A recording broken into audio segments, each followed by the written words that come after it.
Your reaction when Juwan Howard passed on the opportunity to interview for the Lakers job?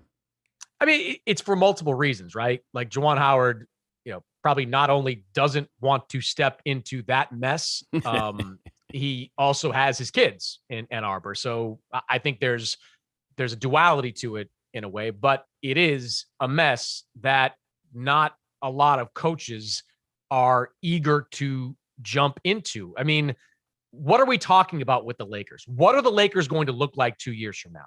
Is LeBron going to be there? Is Anthony Davis going to be there? Are they going to be in the full scale rebuild early on? I mean, there's just too many questions. And even if you think the Lakers are going to remain intact for the next 3 years, how good is that team? Like, what is the ceiling? What can a coach come in and do? Frank Vogel was a championship coach. He led them to a title just a couple of years ago. Is another coach going to come in and be a difference maker with that group? I mean, Terry Stotts is a fine coach. He's more offensive oriented than defense. Is he going to fix the defense? I think Darvin Ham deserves an opportunity to be a head coach, but is he going to be the guy that brings all that together?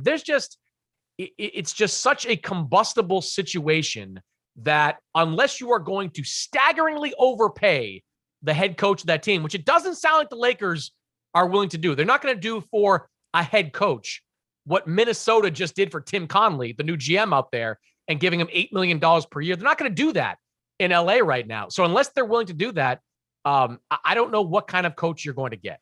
And if the reports are correct that you have to make Russell Westbrook work in this system with the Lakers, I don't know how you make him work.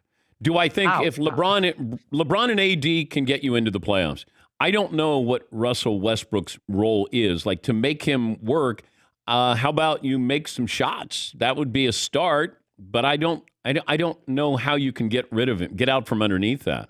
The Laker coaching staff, I was hearing late last year, talked to Russell Westbrook about kind of making the transition, turning the corner on one phase of his career and going to the next, whether it is becoming a sixth man or whether it is becoming more of a spot-up shooter. And how it was explained to me was just like falling on deaf ears. Like, Russ is still going to be Russ out there. He is still going to play his way. Now, you may be able to make an accommodation for that if you tell him from day one, you're the sixth man.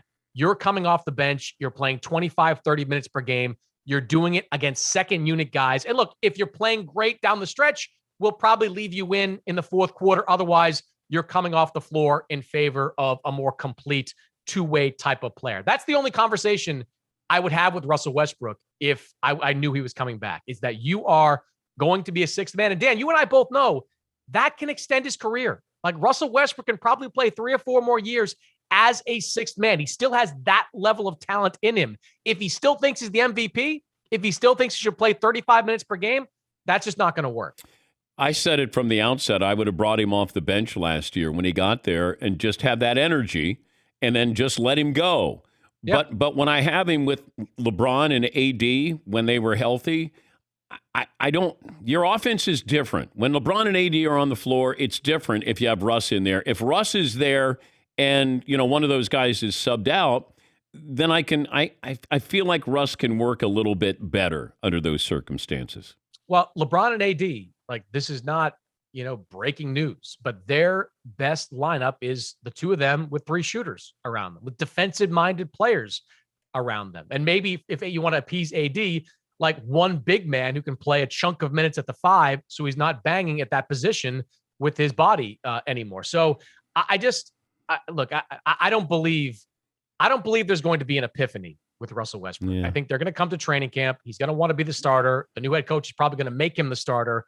And we're going to be right back on this hamster wheel once again, where Russ, is playing hard out there, but is going to the rim, is causing turnovers, is not fitting alongside LeBron and AD. I don't see what the solution is with this mix. You're not going to trade LeBron. Doesn't seem like you're going to trade AD. You're going to be able to kind of fill in the holes around them a little bit with a new roster, a new group of minimum contract players, but you're going to have the same old problems no matter what coach is coaching that team. Yeah, and I give you credit. You said this from the outset last year. You knew this was not going to work.